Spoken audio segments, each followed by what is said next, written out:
الله الرحمن الرحيم الحمد لله رب العالمين والصلاة والسلام على سيد المرسلين وإطرته الطيبين الطاهرين ولعنة الله على أعدائهم أجمعين.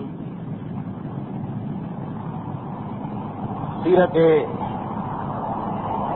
رسول خدا کے سلسلے کی آج 82ویں تقریر ہے اور موجودہ سال کی تیسری گفتگو. 82 تقاریر اب تک ہو چکی ہیں، یا یہ کہیے کہ 81 اور آج کی تقریر کو ملا کے 82.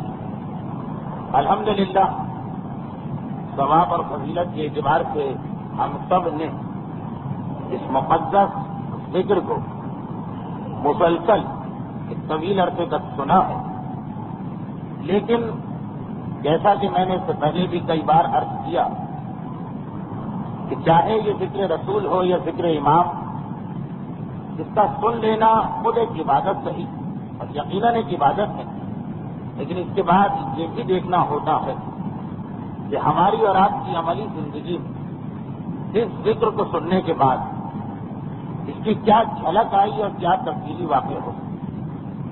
خصوصیت کے ساتھ پیغمبر اسلام کی سیرت کے وہ واقعات کی جو اب بیان ہو رہے ہیں، یعنی جنگ احد کے بعد سے لے کے فتح مکہ تک سیرت کا یہ حصہ خاصا اہم ہے، کیونکہ جنگ احد میں شکست مٹائی کافروں نے، لیکن اپنی جگہ وہ ذرا مطمئن ہو کے بھی واپس گئے کہ ہم نے مسلمانوں کو خاصا نقصان پہنچا دیا ہے، اور ان کے ذہن میں یہ خیال پیدا ہو گیا کہ اتنے شدید نقصان کے بعد، اس زمانے میں آبادیاں اور تعداد اتنی زیادہ نہیں ہوتی تھی، اتنے شدید نقصان کے بعد کہ 70 مسلمان ایک طرف شہید بھی ہوئے، دوسری جانب منافقوں کا ایک بڑا گروہ بھی سامنے آ گیا.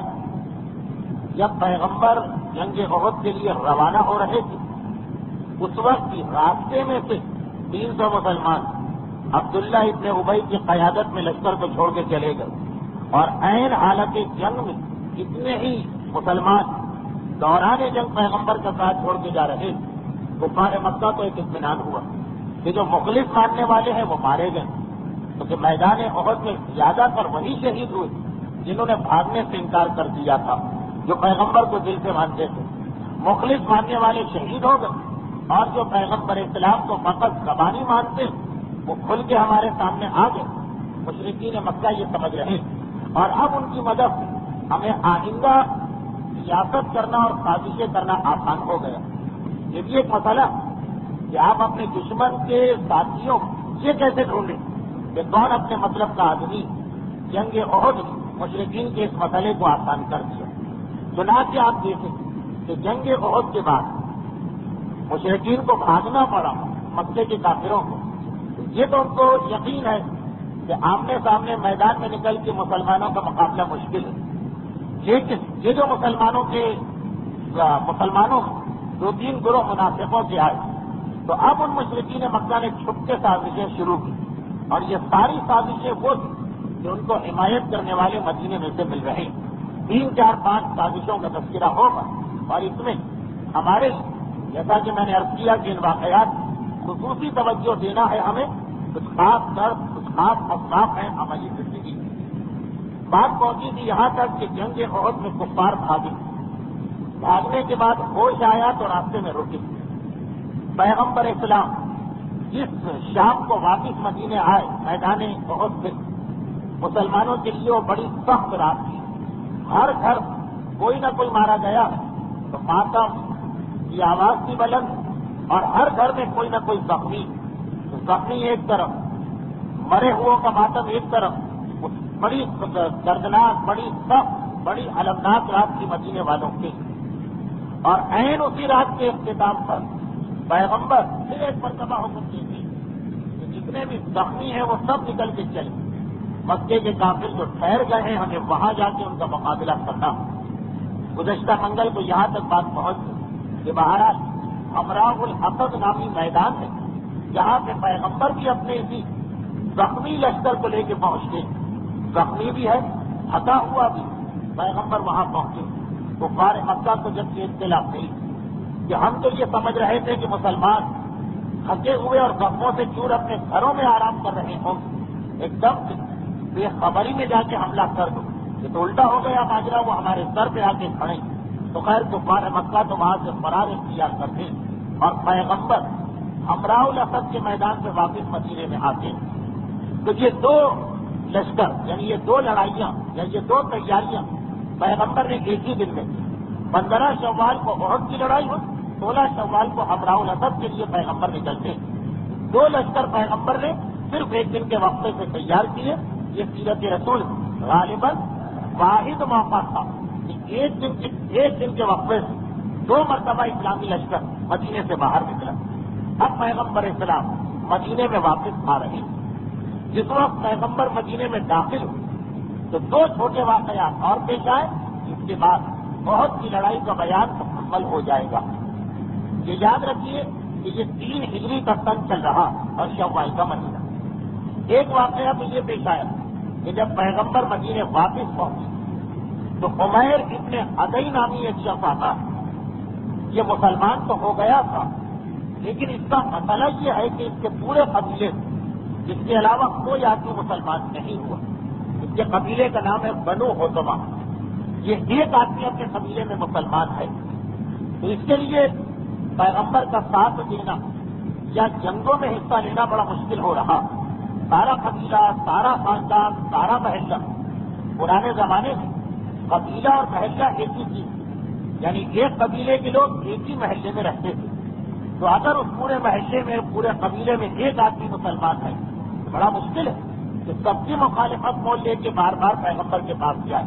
اسی لیے یہ مسلمان عمیر ابن عدی یہ نہ احد کی لڑائی میں حصہ لے سکا اور نہ ابھی جو لشکر گیا تھا کفار مکہ کا پیچھا کر اس میں بھی یہ شامل نہیں ہوا۔ لیکن جب پیغمبر واپس مدینے آئے تو یہ پیغمبر کے پاس پہنچا، خوش بھی ہے اور ذرا ڈرا ہوا بھی۔ مسئلہ کیا تھا کہ اس کے قبیلے سبھی کافر ہیں لیکن ایک عورت، اس کے قبیلے ہی میں ایک عورت، وہ پیغمبر اسلام کی سخت ترین دشمن تھی۔ کافر ہونا الگ ہے، دشمن ہونا الگ ہے۔ بہت سے لوگ کافر ہیں، ابھی آپ پڑھیں گے تاریخی واقعات کہ بہت سے قبیلے کافر تھے مگر پیغمبر کے دشمن نہیں تھے، اتنا کہتے تھے کہ ہم اس کو نہیں مانتے۔ مگر اس کا مسئلہ یہ کہ اس کے قبیلے میں ایک عورت ہے اور وہ عورت پیغمبر کی اتنی سخت ترین دشمن کہ پیغمبر کی شان میں گستاخی کرتی، باقاعدہ پیغمبر کی حجب کرتی، کیونکہ عرب مرد ہو یا عورت، بوڑھا ہو یا جوان، شاعری ہر ایک کی گھٹی میں پڑی ہوتی، بچہ ہوش بھی نہیں سنبھالتا اور اس کی ماں اور اس کا باپ اس کو شعر و شاعری سکھا دیتے ہیں۔ تو پیغمبر کی شان میں گستاخی والی نظمیں بھی لکھی۔ بہت کی لڑائی سے پیغمبر واپس آئے، زخمی لشکر کو لے کے اگلی لڑائی کے لیے نکل گئے۔ اس عورت کو ایک اور موقع مل گیا، ایک ٹاپک مل گیا، ایک عنوان مل گیا، ایک موضوع مل گئے، چنانچہ پیغمبر کی شان میں گستاخی اس کی حد سے زیادہ بڑھ گئی۔ پورا قبیلہ کیونکہ کافروں کا ہے اس لیے انہیں تو اس سے کوئی غرض نہیں کہ یہ کیا کہہ رہی۔ عمیر ابن عدی تڑپا جاتا تھا اس سے پہلے، لیکن اب تو اس سے برداشت نہیں ہوا، کیونکہ جب کبھی ظاہری شکست ہو تو دشمن پھر کیسے کیسے تانے دے سکتے ہیں۔ تو ایک تو ویسے ہی یہ شان رسالت میں گستاخی کرتی، اس شکست کے بعد یہ سمجھ رہی ہے شکست کیونکہ مکے والوں کی ساتھی، اس کی نظمیں، اس کی شاعری اور اس کی گفتگو پیغمبر کی شان گستاخی بڑھتی چلی گئی۔ آخر اس نوجوان سے برداشت نہیں ہوئی۔ رات کے وقت اسی طرح، اچھا پرانا زمانہ ہر محلہ رات کو بند ہو جاتا، باہر سے کوئی آدمی داخل نہیں ہو سکتا۔ کچھ جو حالت اور کیفیت آج کراچی کے بعد محلات کی ہو رہی، پہلے زمانے کے قبائلی ماحول اور جنگلی اور وحشیانہ ماحول یہ تو ہر شہر کا طریقہ تھا، ہر محلہ رات کو بند ہو جاتا۔ رات کو موقع پا کے اس عورت کے گھر میں داخل ہوا، اڑیا ہے، گلا گھونٹ کے اسے ہلاک کیا اور اس کے لاشے کو لا کے باہر سڑک پہ پھینکا۔ صبح کو جب دروازے کھلے محلے، اپنے محلے سے نکل کے سیدھا مدینے میں آئے۔ ویسے یہ رہتا مدینے میں لیکن مسجد النبوی میں آیا اور اسی وقت پیغمبر بھی واپس آئے جنگ حمراء الاسد پیغمبر اسلام کے پاس یہ پہنچا. خوش بھی بہت کہ آج میں نے گستاخ رسالت کو مار دیا اور ساتھ میں ذرا ڈر بھی رہا کہ جب میرے قبیلے والوں کو یہ اطلاع ملے گی تو وہ سب سمجھ جائیں گے کہ یہ عمل کس کا. دن کے وقت اگر یہ عورت قتل کی جائے تو آدمی پریشان ہو سکتا ہے کہ پتہ نہیں کون آیا. رات کے وقت اگر کوئی قتل ہو اس کا مطلب یہ ہے کہ کسی محلے کے کسی آدمی نے مارا, باہر سے تو کوئی نہیں آ سکتا. اور اس محلے میں صرف ایک یہ مسلمان یعنی سب کا ذہن اس کی جانب جائے گا ڈرا ہوا بھی. جیسے ہی پیغمبر کے پاس پہنچا, اب پیغمبر دو جنگوں کے تھکے ہوئے, بہت کی لڑائی کے بھی اور کہ یہ حمراء الاسد میں لڑائی تو نہ ہو سکی مگر لشکر تو گیا. مگر جیسے ہی پیغمبر اسلام نے اسے دیکھا اشارے سے اپنے قریب بلا, اس کے کندھے پہ ہاتھ رکھا اور مسجد میں موجود سارے مسلمانوں سے کہا کہ دیکھو اس کا یہ وہ جو خدا اور رسول کی خوشی کی خاطر بغیر کسی کو بتائے ورنہ آدمی اپنی ذرا کی نیکی کرے اور پورے معاشرے میں اس کو پھیلا دیتا. مگر پیغمبر کہہ رہے کہ یہ وہ نوجوان جو خدا اور رسول کی خاطر بغیر کسی کو بتائے اعلیٰ ترین نیکی انجام دیتا. اور اس کے بعد پیغمبر نے کہا بس اسی لیے خدا بھی اس سے خوش و راضی اور اللہ کا رسول بھی اس سے راضی. اس نوجوان کو دیکھا گھبرانا پریشان نہ ہو, تو نے ایک ایسی عورت کو مارا کہ کوئی اس کے بارے میں فرض کے بھی سوال نہیں کرے گا, کوئی اس کے خون کے بارے میں تفتیش بھی نہیں کرے گا. اللہ نے اس کے خون کو چھپا دیا. اس نوجوان کو یہ سہارا دے, یہ تسلی دے کے بھیجا. اب یہ کہتا کہ میں واپس اپنے قبیلے میں آیا اور بڑی عجیب بات میں نے محسوس کی, جو بڑھیا کے بیٹے ہیں اولاد ہے روتے ہوئے اپنی ماں کی میت کو اٹھا رہے, تجویز اور تفویض کی جا رہی مسلمانوں کے طریقے سے تو نہیں وہی کافروں کے طریقے سے. لیکن عجیب بات یہ کہ کوئی فرق کہ مجھے دیکھتا نہیں اور اس مجمع میں کسی کی زبان میں یہ بات نہیں آ رہی یار یہ قتل ہوئی تو اس کے قاتل کو ڈھونڈو. اس کے قتل کی کوئی بات ہی نہیں کر رہا, اس کے قاتل کو کوئی تلاشی نہیں کر رہا. پیغمبر اسلام نے جو مجھ سے وعدہ کیا تھا میں نے دیکھا کہ جس طرح یہ وعدہ پورا ہوا کہ اگر کوئی لاوارث عورت ہوتی, دور کے رشتے دار ہوتے تو بات سمجھ میں بھی آتی. سگے بیٹے بھی ہیں, ماں کی میت بھی اٹھا رہے مگر کسی کو فکر ہی نہیں کہ اس کے قاتل کو ڈھونڈا جائے. یہ واقعہ جنگ احد اور جنگ حمراء الاسد کے فوراً بعد اسی دن پیش آیا جس دن پیغمبر مدینے میں تشریف لائے. اور یہاں پہ میں ایک مرتبہ رکوں اور تاریخ میں بعد کے دو واقعات جو آ رہے ان میں سے ایک واقعے کو ابھی سے بیان کروں. آپ کو معلوم ہے کہ جنگ احد تقریباً 5 سال کے بعد ایک وہ وقت آیا جب مسلمانوں نے مکے پہ حملہ کیا, مکہ فتح ہو گئے اور اس دن پیغمبر اسلام نے تمام کافروں کو معافی دی. لا تقریبا علیکم اليوم جو جناب یوسف کا جملہ ہے اپنے بھائیوں کے قرآن میں آیا, پیغمبر نے اسی آیت کی تلاوت کی اور کہا جس طرح یوسف نے اپنے بھائیوں کو معاف کیا اے کفار مکہ میں تم کو بھی معاف کرتا ہوں. ایک اعلان معاف کیا لیکن اس کا ایک حصہ جو کم پڑھا جاتا وہ یہ کہ جس دن پیغمبر نے سارے کافروں کو معاف کیا اس دن بھی پیغمبر نے یہ اعلان کیا کہ 7 یا 9 یا 11 آدمی ایسے کہ ان کو جہاں پاؤ قتل کر. حتیٰ یہ کہ اگر یہ خانہ کعبہ کے پردے کے پیچھے بھی چھپے ہوئے وہاں بھی تمہیں ملے. خانہ کعبہ کے پردے کے پیچھے آپ میں سے جن حضرات کے سامنے مسجد الحرام کا نقشہ ہے وہ میری بات سمجھ رہے ہیں کہ خود مکہ جو ہے وہ حرم, وہاں پہ خود بہانے کی ممانعت ہے عام حالت.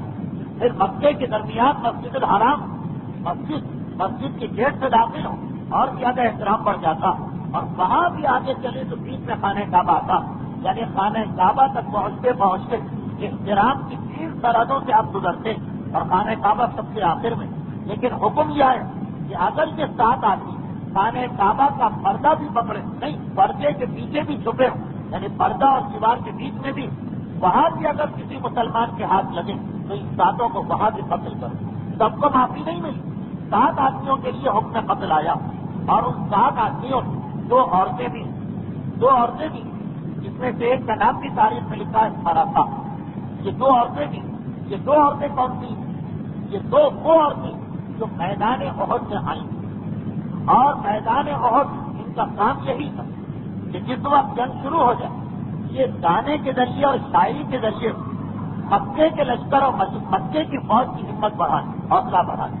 اچھا یہ بھی آپ کو یاد ہوگا کہ خالی یہ 2 عورتیں نہیں آئیں، 10، 12، 15 عورتوں کا ایک گروپ آیا تھا جو میدان احد رجب پڑھ کے اور ڈبے پڑھ کے اور اپنے مردوں کو جوش دلا دلا کے بھیج رہے تھے، مگر باقی ساری عورتوں کو پیغمبر نے معاف کیا، ان 2 عورتوں کو معاف نہیں کیا، اس لیے کہ باقی جو عورتیں ان کا کام بھی یہی تھا کہ مردوں کو جوش دلایا جائے۔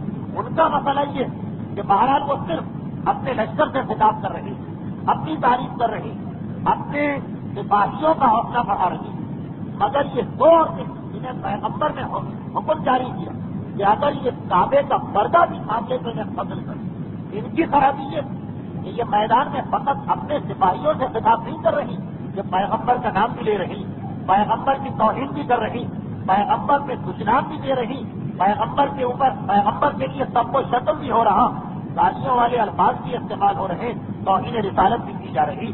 تو اگر کہ 14 یا 15 عورتیں آئیں، سب اپنے قاتل کر رہی، سب اپنے سپاہیوں کو جوش دلا رہی، مگر باقی عورتوں کا تعلق صرف اپنے سپاہیوں سے۔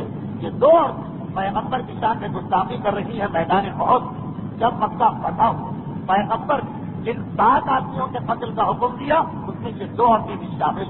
اب یہ واقعہ اور پھر جو واقعہ اصل میں ہم بیان کر رہے ہیں اس کی تفصیل تو آئے گی جب فتح مکہ کے حالات آپ کے سامنے آئیں، لیکن میدان احد سے واپس آئے وہ گولیاں ماری گئی اور پیغمبر نے اس کے قاتل کو نہ صرف یہ ڈانٹنا تو چھوڑے، سزا دینا تو چھوڑے، بلکہ یہ کہہ کے اس کی تعریف کہ اس نے اللہ اور رسول کی خوشی کا کام کیا اور اللہ اور رسول اس سے خوش اور راضی ہو گئے۔ یہ 3 واقعات، تینوں واقعات سے تعلق عورتوں سے، یہ 3 عورتوں کے واقعات یہ بتانے کو کافی کہ یہ اگر کسی کے ذہن میں خیال آ رہا کہ پیغمبر اور امام جو انتہا سے زیادہ رحم دل اور بڑے سے بڑے مجرموں کو معاف کر دیتے، اس لیے مثلاً سلمان رشدی جیسے گستاخ رسالت کو بھی معاف کرنا چاہیے۔ اس کا مطلب یہ کہ وہ تاریخ اسلام سے بھی جاہل اور سیرت رسول سے بھی جاہل۔ سارے مکے میں قاتلوں کو معاف کیا گیا، مگر جو گستاخی کرنے والی ہے شان رسالت اس عورت تک کو معاف نہیں کیا جا رہا، جبکہ عام حالت میں آپ کو معلوم کہ بہرحال عورتوں کے لیے سزائیں ذرا نرم ہوتی، مگر پیغمبر کی شان میں گستاخی یہ اتنا بڑا جرم ہے کہ وہ 2 عورتیں اس میں پیغمبر سے قتل کی گئی اور یہاں پر اس نوجوان نے اپنی طرف سے اس عورت کو قتل کیا، مگر پیغمبر نے اس کی تعریف کی اور پیغمبر نے اس کی تعریف کی اور یہی ہماری فقہ کا مسئلہ۔ پہلے مجتہد محمد ابن یعقوب الکلینی سے لے کر آپ پورا سلسلہ اجتہاد دیکھ کر جتنے بھی مجتہدین گزرے آیت اللہ خود اور امام خمینی کا سب کا متفقہ فتویٰ جو پیغمبر کی شان میں گستاخی کرے گا وہ واجب القتل ہو جائے گا۔ یہ کوئی اختلافی مسئلہ نہیں ہے، یہ کوئی نیا مسئلہ نہیں۔ تو بعض لوگ سمجھتے ہیں کہ صرف امام خمینی نے یہ حکم دیا سب سے ہٹ کر، یہ پوری شیعت کا متفقہ فتویٰ، بلکہ تمام عالم اسلام اس مسئلے پہ راضی ہے، متفق ہے، اس لیے سیرت رسول میں یہ واقعات ہمارے سامنے آ رہے ہیں۔ بہرحال پیغمبر اسلام جب واپس مدینے آتے تو 2 واقعات کی اطلاع میں، ایک اس نوجوان کی اطلاع کہ اس نے اس عورت کو قتل کیا ہے جو گستاخی کر رہی ہے پیغمبر کی شان میں، پیغمبر نے اس عمل کو خوش ہوں گے، پیغمبر نے اس عمل پہ راضی رہتی اس نوجوان کی تعریف، اور دوسری اطلاع یہ ملی کہ اللہ کے رسول اس دوران ہم نے کچھ قیدی پکڑے۔ اچھا ایک قیدی وہ ہے جس کے بارے میں اختلاف ہے، بعض علماء کہتے ہیں کہ یہ احد کے میدان میں پکڑا گیا اور احد میں صرف یہی ایک آدمی پکڑا گیا، بعض کہتے ہیں کہ نہیں یہ احد میں بھی نہیں پکڑا گیا، یعنی احد میں کافروں کا کوئی آدمی پکڑا نہیں گیا، یہ اس وقت پکڑا گیا جب پیغمبر کافروں کے تعاقب میں جا رہے تھے، واپسی میں یہ پکڑا گیا۔ یہ کون؟ ابو مصطفی شاہد، جس کا واقعہ اس سال کی پہلی تقریب میں آ چکا، یعنی سیرت رسول کی تقریر نمبر 80 اس کا واقعہ آ چکا۔ یہ وہ آدمی اس بدر میں بھی پکڑا گیا تھا، اس وقت منت سماجت کر کے اپنی غربت کا تذکرہ کر کے اپنی بچیوں کا تذکرہ کر کے اس کو معافی مل گئی، اور جب یہ دوبارہ پکڑا گیا تو پیغمبر سے پھر سے وہی ایک مرتبہ منت سماجت معافی شروع کر دی۔ پیغمبر نے یہ کہہ کر کہ مسلمان ایک سوراخ سے 2 مرتبہ نہیں کرتا جاتا، اب اس کے قتل کا حکم دیا۔ تفصیلی واقعہ پہلے آ چکا، لیکن اس میں صرف تھوڑا سا اختلاف پڑ گیا کہ بعض علماء کہتے ہیں کہ یہ بہت میں نہیں پکڑا گیا بلکہ ابھی پکڑا گیا کہ جب پیغمبر واپس مدینے پہنچے تو ایک مرتبہ دوسری اطلاع یہ ملی کہ اللہ کے رسول، پہلی اطلاع تو اس عورت کے قتل کی ملی، دوسری اطلاع یہ ملی کہ کچھ قیدی پکڑے گئے. ایک یہ شاعر تھا اور ایک دوسرا قیدی تھا جس کا نام ہے معاویہ ابن مغیرہ. معاویہ ابن مغیرہ یہ بھی پکڑا گیا. پتا چلا کہ سارے کافر فرار اختیار کر گئے مگر یہ مدینے کے اندر آ کے چھپ گیا. اور جو مدینے میں حضرت عثمان کی اور اس کی رشتے داری, اس لیے اس نے ان کے گھر کا انتخاب کیا. وہاں پہنچا, مسلمانوں کو اطلاع ملی, وہ گئے اور اسے گرفتار کرنے لگے. حضرت عثمان کی خدمت رسالت میں آئے. اللہ کے رسول آپ کو معلوم کہ اس کا اور میرا خونی رشتہ اور عربوں یہ بڑی ذلت اور رسوائی کی بات سمجھی جائے کہ میرا رشتے دار میرے گھر میں آیا اور میں اسے نہ بچا سکا. پیغمبر اسلام نے کہا کہ اگر یہ کفار کے لشکر میں شامل ہو کے آیا, اور بعض علماء کے نزدیک یہ وہ آدمی جس نے جناب حمزہ کی ناک اور کان کاٹ کے ہندا کے سامنے پیش کیے. ایک روایت تو یہ کہ جناب حمزہ کے پورے علاقے کو خود ہندا نے پامال کیا, اور ایک ہے کہ نہیں, ہندا نے صرف سیدھا کاٹ کیا, ناک اور کان کسی معاویہ ابن مغیرہ نے کاٹ کے ہندا کے سامنے پیش کیے. تو پیغمبر نے کہا بہرحال یہ ہے تو واجب القتل, لیکن جو کہ تم سفارش کر رہے اور تمہارے خاندان کا مسئلہ, تو اتنی سہولت میں اسے دیتا ہوں کہ 3 دن کے اندر اندر اگر یہ مدینے سے نکل جائے تو کوئی بات نہیں, 14 دن اگر ہو گیا تو پھر اسے قتل کیا جائے. یہ واقعات بھی اس لیے آنا ضروری کہ لوگ یہ سمجھتے کہ پیغمبر نے ہمیشہ ہی لوگوں کو معاف کیا. ایسا نہیں, موقع پہل دیکھا گیا کہ ایران کے انقلاب کی ابتدا کتنے اعتراضات لوگوں کو ہو رہے کہ جب حکم قتل جاری ہو رہا, سیرت رسول اگر لوگوں نے پڑھی ہوتی تو معلوم ہوتا کہ جسے معاف کرنا بہتر ہے اسے معاف کیا گیا, اور جسے قتل کرنا ضروری ہے اسے قتل بھی کیا گیا. پیغمبر نے کہا تمہاری وجہ سے 3 دن کی مہلت, 4تھے دن کی نظر نہیں آنا چاہیے.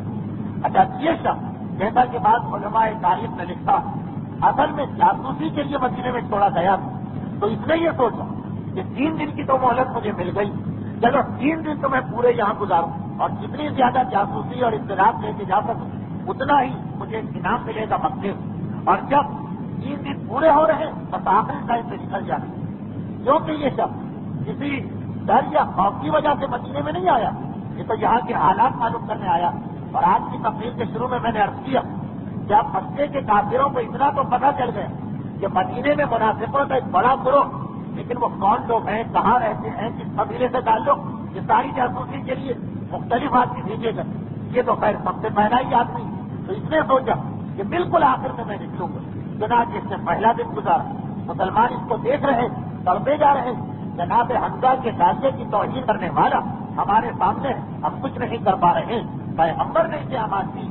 دوسرا دن گزرا کہ مدینے میں رہا, یہاں تک کہ تیسرا دن مکمل.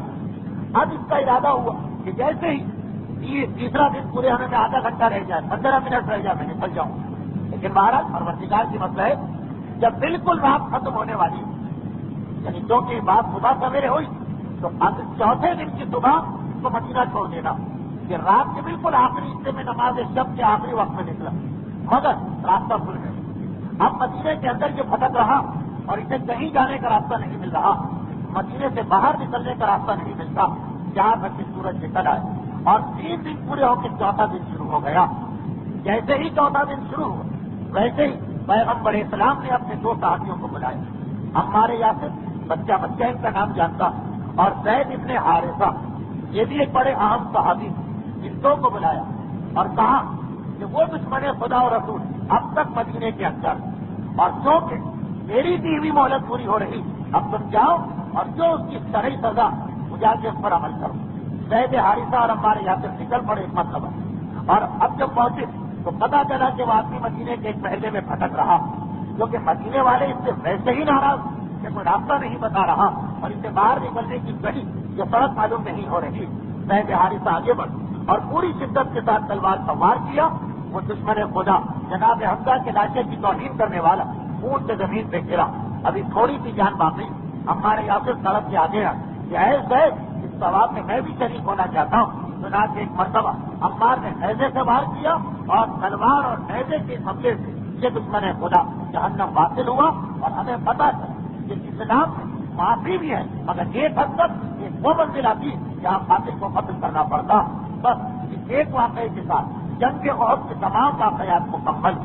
لیکن جنگ احد کے مکمل ہوتے ہی مسلمانوں کے سامنے ایک بڑا مسئلہ آ گیا.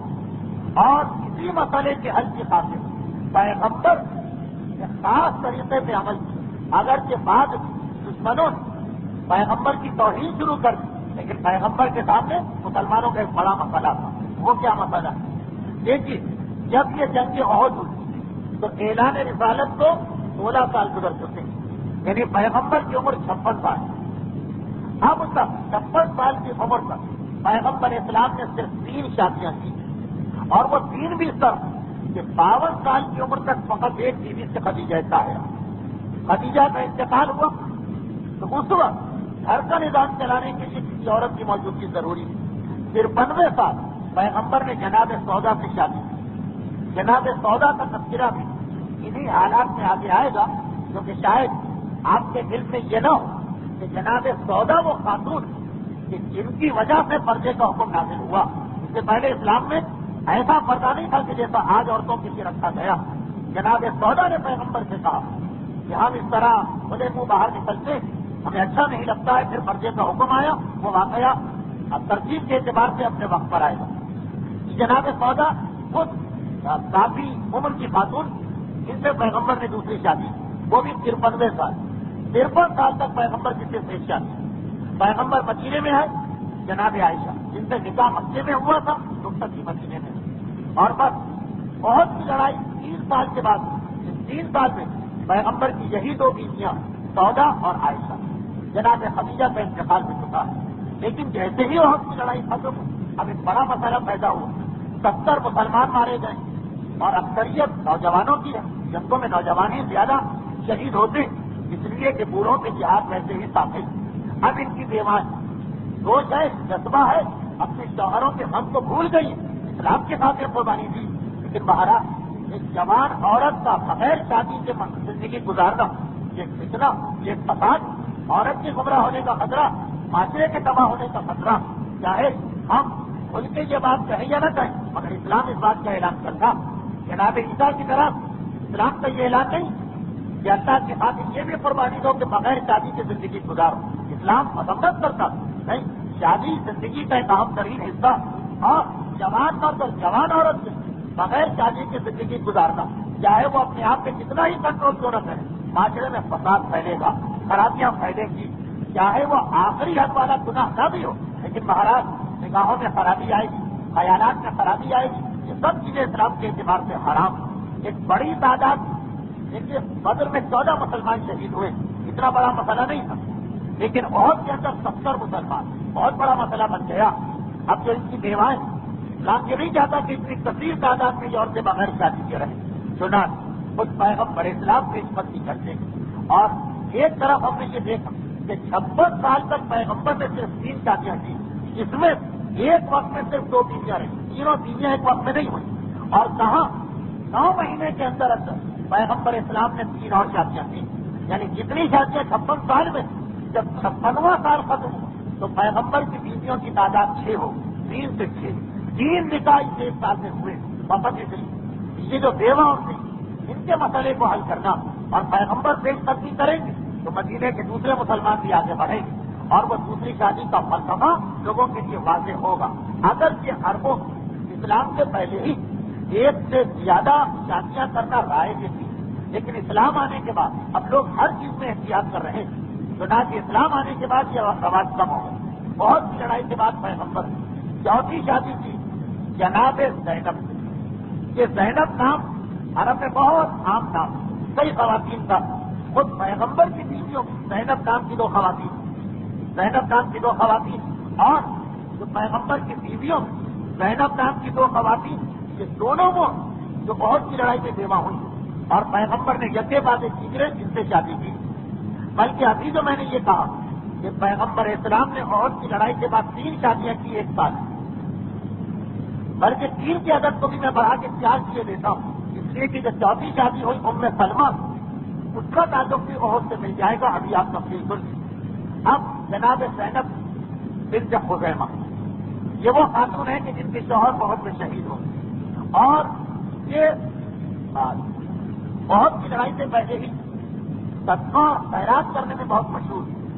ویسے ان کی فطرت میں یہ تھا کہ غریبوں کی، یتیموں کی، بیواؤں کی بے انتہا مدد، صدقہ خیرات بہت کیا زیادہ، اتنا زیادہ کہ ان کا لقب پڑ گیا تھا ام المساکین، مسکینوں کی ماں، اگرچہ ان کی عمر صرف 30 سال تھی۔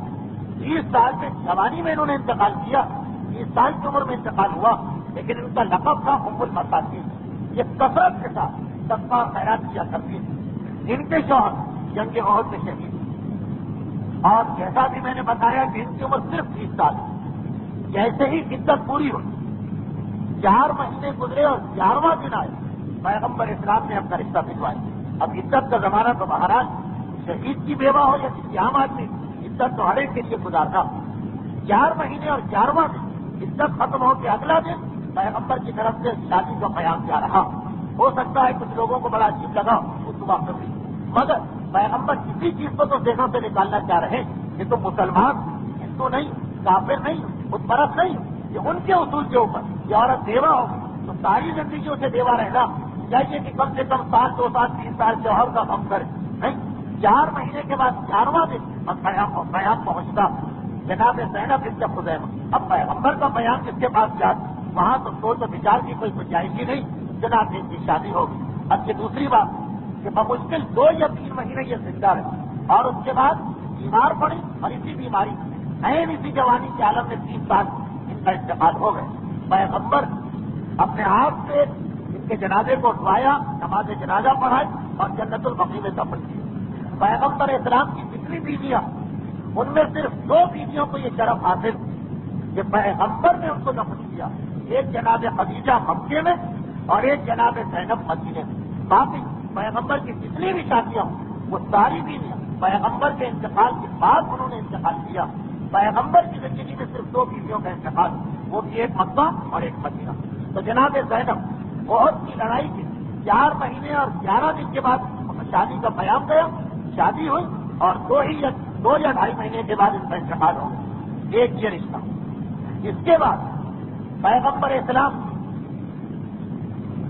جناب حفصہ، اب کچھ باتیں ایسی ہیں کہ کافی اس میں تحقیق ہمارے علماء نے کی، ممبر سے اس کو بیان کرنا مشکل ہو رہا۔ جنگ احد جناب حضرت عمر کی بیٹی حفصہ، وہ بھی بیوہ ہوئی۔ حضرت ابوبکر کی بیٹی عائشہ، ان سے تو پیغمبر کا نکاح مکے میں ہوا، رخصتی مدینے میں ہوئی، لیکن حضرت عمر کی ایک بیٹی ہے حفصہ، ان کے شوہر کا نام خنیس ہے۔ عام طور پہ تاریخوں میں یہ کہ یہ بھی میدان احد میں شہید ہوئے، جناب حفصہ بیوہ ہوئی۔ جناب ان کی شادی پیغمبر اسلام کسی سال ہوگی، البتہ ان کو 4 مہینے اور 11ویں دن پیغمبر نے پیام نہیں بھجوایا، لیکن اسی سال بہت سی لڑائی کے 4-5 مہینے کے اندر ان کی شادی بھی پیغمبر سے ہوئی۔ یہ پیغمبر کے گھر میں پیغمبر کی 5ویں بیوی اور ہم سب کی ماں کے طور پہ تشریف لائی۔ البتہ ہمارے بعض علماء نے تاریخ میں تحقیق کے بعد یہ کہا کہ اصل میں ان کے شوہر پیغمبر نے ان کو کسی کام سے بھیجا تھا ایرانی بادشاہ کے پاس، اور راستے میں بیمار پڑ کے ان کا انتقال ہوا، اور پھر پیغمبر نے بہرحال جناب حفصہ سے شادی کی۔ ان میں سے جو بھی واقعہ پیش آیا، بہرحال یہ شادی بھی بہت سی لڑائی کے بعد 4 یا 5 مہینے کے اندر ہوئی، یہ 2 شادی۔ اس کے بعد تیسری شادی آتی، پیغمبر اسلام کی تیسری شادی جو بہت سی لڑائی کے بعد اسی سال ہے، اور اس کا تعلق بہت سے ہے بھی اور نہیں بھی، وہ یہ بہت سی لڑائی پیغمبر اسلام کے خصوصیات آج ہیں ابو سلمہ۔ میں حد الامکان کوشش کرتا ہوں کہ نام، رشتے داریاں، قبیلوں کے نام کم سے کم آئیں، لیکن بات چیزیں سمجھانے کے لیے نام لینا ضروری ہے۔ پیغمبر کے خصوصیات آج ہیں ابو سلمہ، وہ بھی بہت سی لڑائی میں شریک ہے، اور ابو سلمہ کو یہ اعزاز حاصل کہ انہوں نے اسلام کے خاطر 2 مرتبہ ہجرت کی۔ انہی کی بیوی کا نام ام سلمہ۔ اصل مسئلہ یہ کہ ان کے بیٹے کا نام سلمہ، تو بیٹے کی وجہ سے باپ ابو سلمہ کہلاتا ہے اور ماں ام سلمہ کہلاتی ہے۔ ابو سلمہ پیغمبر سے بھی پہلے مدینے میں آ گئے تھے ہجرت کر، ان کے ساتھ ام سلمہ بھی۔ ام سلمہ اور ابو سلمہ دونوں بہت شروع میں پیغمبر پہ ایمان لے آئے، بہت شروع میں، اور دونوں کے خاندانوں نے ایمان قبول نہیں کیا، تو بڑی زحمتوں کا سامنا کرنا پڑا۔ پھر آخر انہوں نے سوچا ہمیں ہجرت کرنا۔ ابو سلمہ ہجرت کر کے چلے، بیوی کو لے کے جا رہے، بیوی کا مہکا آ گیا، اور اس نے ان کی بیوی کو ام سلمہ کو روکی کہ تم مکہ چھوڑ کے جا رہے ہم اپنی بیٹی کو درمدر کی ٹھوکریں کھانے کے لیے تمہارے ساتھ نہیں بھیجیں گے۔ شوہر اور بیوی میں جدائی ہوگی، شوہر مدینہ پہنچ گیا، بیوی مکہ رہتی، اور جیسے ہی ان کا مہکا اس کو لے کے آئے، ان کے سسرال والوں نے حملہ کر دیا اور ایک مرتبہ ان کی گود سے ان کے بیٹے کو جو دودھ پیتا بچہ کا چھین کے لے گئے، کہا کہ یہ ہمارا بیٹا، ہمارا پوتا، ہم کیوں اپنے پوتے کو دوسرے خاندان میں چھوڑ دیں۔ ام سلمہ میں دو مصیبتیں آ گئی، شوہر زندہ لیکن وہ بھی مدینے میں، بیٹا زندہ لیکن وہ بھی چھین دیا گیا، اور پھر بڑی زحمتوں سے ام سلمہ نے یہ امتحان دیا اور آخر اپنے شوہر کے پاس مدینے آئی، مگر 2 ہی سال مدینے میں رہی، یہ احد کی لڑائی ہو گئی۔ ان کے شوہر اب مدین مسلمان پیغمبر کے حفیظات بھائی وہ آگے آگے تھے، میدان احد میں زخمی ہوئے، بڑا خطرناک زخم تھا لیکن علاج ہو گیا، زخم بظاہر ٹھیک ہو گئی۔ احد کی لڑائی کے 3 مہینے کے بعد شوال کے مہینے میں لڑائی ہوئی، محرم کا مہینہ آیا، پیغمبر اسلام کو اطلاع ملی کہ مدینے کے قریب قبیلہ بنو اسد وہ مدینے پہ حملہ کرنا چاہتا اور خصوصاً اس کے سردار کے 2 بیٹے ابھی یہ سردار بنے، نوجوانوں میں جوش زیادہ، وہ اپنے قبیلے کو بھڑکا کے مدینے پہ حملہ کرنا چاہتے ہیں۔ پیغمبر اسلام کو جب یہ اطلاع ملی تو پیغمبر نے مناسب نہیں سمجھا کہ اس لشکر کو مدینے تک آنے دیں۔ اب ہر لشکر سے تو لڑائی نہیں ہو سکتی، پیغمبر نے انہی ابو سلمہ کو بلایا اور 150 کا ایک لشکر تیار کر کے ان کے حوالے اور کہا جاؤ وہ چھوٹا سا قبیلہ ہے، جا کے ہم کو سزا دو اور اس قابل نہ چھوڑو کہ وہ بعد میں مدینے پہ حملہ کر سکے۔ ابو سلمہ تھے، جیسے ہی اطلاع ملی اس قبیلے سے جو مسلمانوں کا لشکر آ رہا وہ بھاگ کھڑا ہوا، بغیر لڑائی کے ابو سلمہ واقف ہے۔ راستے میں کسی نے چھپ کے ان کے اوپر تیر مارا کہ بھائی ہم لشکر کا مقابلہ تو نہیں کر سکتے، چلو سردار ہی کو مارو۔ وہ تیر اسی زخم پہ لگا جہاں احد کا زخم تھا، چنانچہ زخم دوبارہ کھل گئے۔ محرم میں یہ واقعہ پیش آیا، اپنے لشکر کو تو خیریت کے ساتھ مدینے لے آئے لیکن خود اب جو نیا زخم لگا کیونکہ پرانے زخم تھا، اب ایسے بیمار پڑے کہ بستر پہ گر گئے۔ اور محرم، صفر، ربیع الاول، ربیع الثانی، جمادی الاول کا مہینہ آ گیا۔ بعض علماء نے تاریخ تک لکھی کہ 5 مہینے کے بعد 27 جمادی الاول کو اسی زخم کے نتیجے میں شہید ہوئی۔ بہت کا زخم علاج سے ٹھیک ہو گیا، مگر پھر جو بنی اسد سے لڑنے گئے تو چھپ کے دشمن نے حملہ کیا، دوبارہ اسی زخم پہ تیر لگا، واپس تو مدینے آ گئے، 5 مہینے بستر پہ رہے، 27 جمادی الاول کو ان کا انتقال ہوا۔ اچھا اب یہ 4 ہجری شروع ہو گیا، جنگ احد 3 ہجری میں ہوئی تھی، جیسے ہی محرم آیا تو 4 ہجری کے واقعات۔ اب ام سلمہ کی بات سنی، وہ کہتی ہے کہ میں انتہائی پریشان ہوں، میرا سارا مہکا مکے میں مطلب میرے خلاف کہ میں کیوں مدینے جا رہی ہوں، میری ساری سسرال مکہ میں اور سب ہمارے خلاف کہ اس نے ہمارے بیٹے کو ہم سے جدا کر دیا، مدینے کے اندر میرے قریبی رشتے داروں میں کوئی نہیں، اور آپ بالکل جوانی کا عالم، چھوٹے چھوٹے بچے اور بیوہ ہو گئی۔ مہاراج پریشانی بے انتہا پریشان۔ 27 جمادی الاولیٰ انتقال ہوتا ہے یا شہادت ہوتی ہے ان کے شوہر کی، اب یہ کہتی ہے کہ میں بہت پریشان ہوں۔ اچھا، اور پھر ایک دن مجھے اطلاع ملی کہ پیغمبر میرے گھر میں مجھے تعزیت دینے آ رہے ہیں۔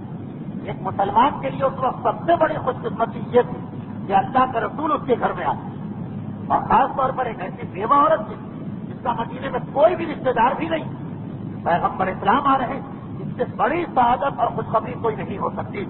پیغمبر آئے اور پردے کے پیچھے تھی ام سلمہ، کرتا دیا، تعزیت دی اس کے شوہر کی، اور اس کے بعد ایک مرتبہ کہا کہ اے ام سلمہ بہت پریشان لگ رہی، کہا کہ اللہ کے رسول اور تو کوئی مسئلہ نہیں، لیکن بس بظاہر کوئی سہارا نہ رہا، بچے بہت چھوٹے چھوٹے۔ پیغمبر نے کہا کہ قرآن کی آیت یاد رکھو، انا للہ و انا الیہ راجعون، اسی کو پڑھتی رہو، کیونکہ بڑی سے بڑی مصیبت اگر کوئی اس آیت کی تلاوت کرتا رہے گا تو اللہ اتنی بڑی اس پر مصیبت آئی اس سے بہتر نعمت اس کو عطا کرے گا۔ ام سلمہ کہتی ہے کہ پیغمبر نے ایک دعا مجھے سکھائی، آیت قرآن، خیر پیغمبر چلے گئے، میں نے یہ دعا پڑھنا شروع کر دی، لیکن میرے ذہن میں خیال آیا کہ میرا شوہر اتنا بہترین انسان، اب اس سے اچھا شوہر مجھے کون مل سکتا، اور میں بہت پریشان ہوں۔ اچھا، ام سلمہ اپنے شوہر سے بھی ایک مرتبہ اس موضوع پر بات چیت ہوئی، عربوں میں ایک تصور یہ چلا رہا تھا، سارے عربوں میں نہیں، کچھ گھرانوں میں، اور اسلام لانے کے بعد بھی یہ تصور رہا کہ ام سلمہ ایک دن اپنے شوہر سے بات کر رہی، شوہر بیوی بیٹھے، بات چھیڑ دی، کہا کہ اے ابو سلمہ ہمارے خاندان میں یہ خیال ہے، یہ عقیدہ کہ اگر کبھی شوہر مر جائے اور اس کی بیوہ ساری زندگی شادی نہ کرے تو اللہ اسے انتہائی راضی ہوتا ہے، جنت میں اس کو شوہر کے ساتھ جگہ دیتا ہے۔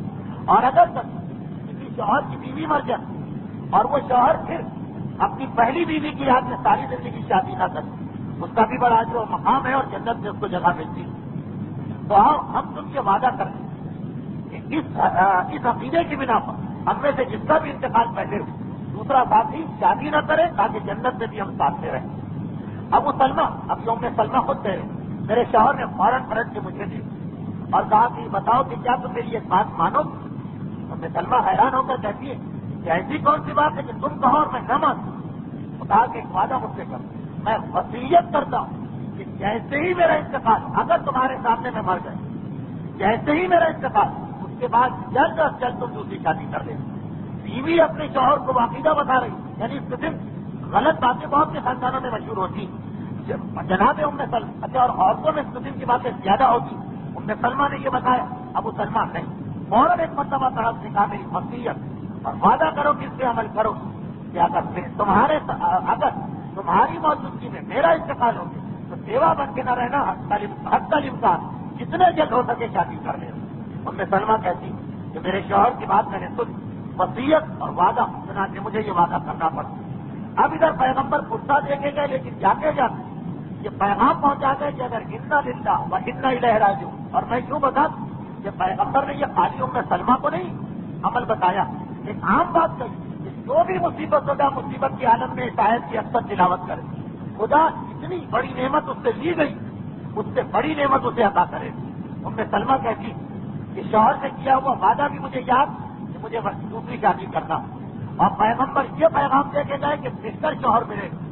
اب میں مدینے میں جس گھر میں بھی نکاح ڈالوں ابو سلمہ سے بہتر مجھے کوئی نظر نہ آئے، یہاں تک کہ میری عزت شوال میں پوری ہوئی۔ جماعت الاولیٰ میں شوہر کا انتقال ہوا تو 4 مہینے کے بعد رمضان اور 10 دن اور گزاریے تو شوال شروع، شوال میں میری عزت پوری ہوئی، اور اسی شوال پیغمبر میرے پاس پھرا ایک مرتبہ، پہلی دفعہ آئے تھے پرزہ دینے، اب آئے اپنا رشتہ لینے۔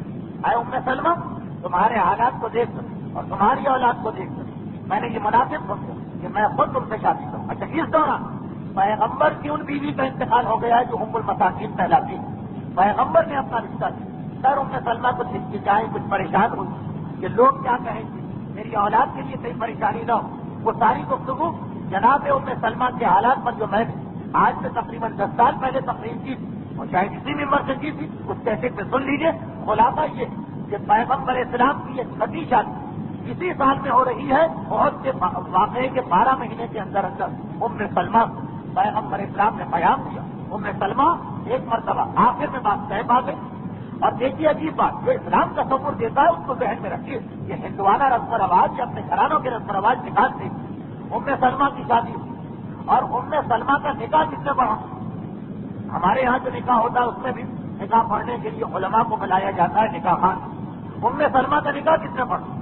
ام سلمہ کا نکاح اس کے اپنے بیٹے نے پڑھا۔ ماں نے اپنے بیٹے کو وکیل بنایا کہ تم میری جانب سے جا کے میرا یہ دوسرا نکاح، یہ دوسری شادی ہو رہی، یہ نکاح تمہیں پڑھنا۔ دیکھیے ہمارے یہاں کا جو ماحول اس کے اندر کہ کتنا مشکل ہے اس بات کو قبول کرنا، وہ جائیے کہ یہ تاریخی حقیقت، ایک طرف سے پیغمبر آئے اپنا نکاح خود پڑھا، ام سلمہ کا نکاح ان کا بیٹا پڑھ رہا ہے، ام سلمہ پیدا ہو اسی سال، سیرت رسول کا 14 سال چل رہا ہے ہجرت کے بعد، اسی سال پیغمبر کے گھر میں آئے، اور وہی حجرہ جو خالی ہو گیا، پیغمبر ہر بیوی کے لیے ایک مکان، ایک حجرہ بناتے ہیں، لیکن ایک حجرہ بھی خالی پڑا ان بیوی کا، جناب زینب کا، کہ جن کا انتقال ہوا، ام سلمہ اسی حجرے میں آئی۔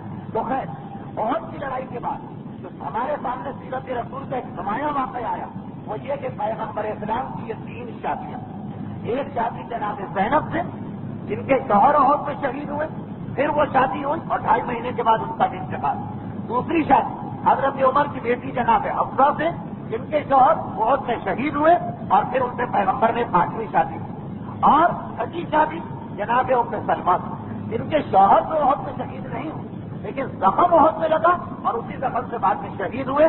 یہ 3 شادیاں جو پیغمبر نے کی، تو اس کا نتیجہ یہ نکلا کہ مسلمانوں کے ذہن میں یہ بات بیٹھ گئی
نسبت کرتے ہیں.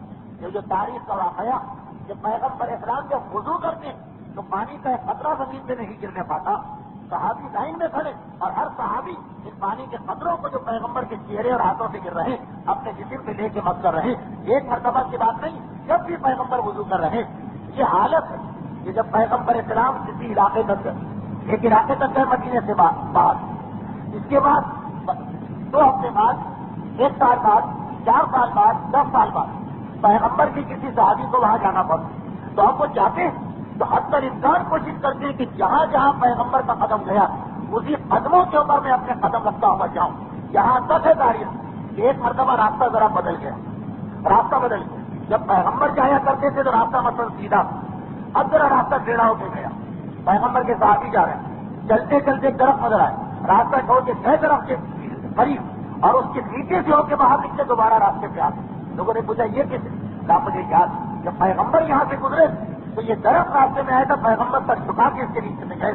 پیغمبر کی سیرت کی پیروی کرتے ہو، چاہے یہ میرے راستے میں نہ، میں اس درخت کے نیچے سے سر جھکا کے گزرنا چاہتا ہوں. تو جو اصحاب رسول پیغمبر کے اعمال و افعال و سنت کی اتنی پیروی کرتے جب انہوں نے دیکھا کہ عہد کی بیواؤں سے خصوصاً اور ویسے بھی ہر بیوہ شادی کرنے کا حکم پیغمبر دے رہے ہیں اور خود بھی شادی کر رہے ہیں، تو اب مدینے کے اندر لوگوں نے اسے ایک عبادت سمجھی. یہ شادیاں عام طور پہ شادیاں کی جاتی اپنے آرام اور سہولت کی خاطر، اب عبادت سمجھ کے شادیاں ہو رہی. اور یاد رکھیں اپنی سہولت کی خاطر جب شادی ہوگی تو انسان بیوی سے ہر وہ خدمت لے گا جس سے ہم کو سہولت ملے، اس کا کوئی خیال نہیں ہوگا. اور اگر اللہ کی خاطر شادی ہو رہی تو پورا خیال رکھا جائے گا بیوی کے حقوق کا. بہت سی لڑائی کے بعد پیغمبر نے 1 سال میں یہ 3 شادیاں کر کے مدینے والوں کے سامنے سنت قائم کی. نتیجہ یہ نکلا کہ عہد کا جہاد ہوا، کثیر تعداد میں عورتیں بیوائیں، لیکن مدینے میں کوئی مسئلہ پیدا نہ ہوا، مدینے کے معاشرے میں کوئی خرابی نہ آنے پائی،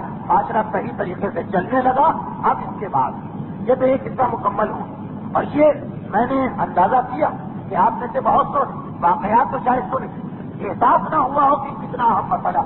آپ دنیا کی تاریخ دیکھیں، جب بھی کسی علاقے میں کوئی بڑی جنگ ختم ہوتی سب سے بڑا معاشرے کا مسئلہ یہ پیدا ہوتا بیوہ عورتوں کا کیا کیا جائے. پہلی جنگ عظیم کے بعد یورپ تباہ ہو گئی، دوسری جنگ عظیم کے بعد اخلاق وغیرہ ختم ہو کے رہتے، عورتیں ہیں مرد نظر نہیں آ رہے.